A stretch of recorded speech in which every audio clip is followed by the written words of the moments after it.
বছর যাওয়া আসা করি। এই হাসপাতালের সাথে জামাত, বিএনপি, আওয়ামী লীগ এটার কোনো সম্পর্ক নাই। এখানে দল বন নির্বিশেষে, ধর্ম বর্ণ নির্বিশেষে সবার জন্য উন্মুক্ত আরদিন হাসপাতাল। আরদিন হাসপাতালে কে বড়লোক, কে গরিব, কে রিক্সাওয়ালা, আসলে এগুলো কখনো দেখি না।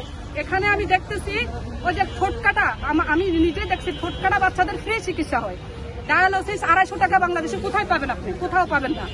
এবং এখানে যারা হচ্ছে, আমার একটা পেশেন্ট ছিল একদম অসহায়, উনি কি করছে, টাকার অভাবে চিকিৎসা নিতে পারতেছে না। তো উনাদের ওখানে আমি এক ম্যানেজারের সাথে কথা বললাম যে উনার তো কোনো অর্থ নাই, কেন উনাকে চিকিৎসাটা করাবো কিভাবে? তারপর উনি বললো আপনি কোনো টেনশন করবেন না, এখানে আমাদের জাকাত ফান্ড আছে, জাকাত গরিবদের জন্য জাকাত ফান্ড আছে, ওই ফান্ড থেকে আমরা ওনার পুরো চিকিৎসা ফ্রি করে দেবো। আপনি কোন বাংলাদেশের কোন প্রান্তে পাবেন এই ধরনের হসপিটাল?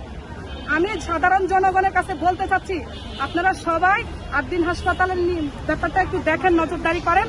হয়তো আমরা যারা সেবা নিচ্ছি আমরা কিন্তু তারাই ফিল করতেছি, আপনারা যারা সেবা নেন নাই আরদিন হাসপাতালে আসেন, সেবা নেন, ঠিক আমার মতোই আপনারা এভাবেই বলবেন। কারণ অনেকে হেটাসলে আছে আমি আরদিনের অমুক তমুক, আসলে ওনার সাথে আমার কোনো ইয়ে নাই। আমি আজকে মালিকের সাথে আমি চেহারাও দেখি নাই। আমার কথা হচ্ছে আমি সেবা পাইছি, আমি সাধারণ জনগণ হয়ে আরো 5টা সাধারণ জনগণ ভালো সেবা পাক, সেই নিয়ে আমি আজকে প্রতিবাদ করতেছি। আমার প্রতিবাদটাই আজকে এটা, ঠিক আছে।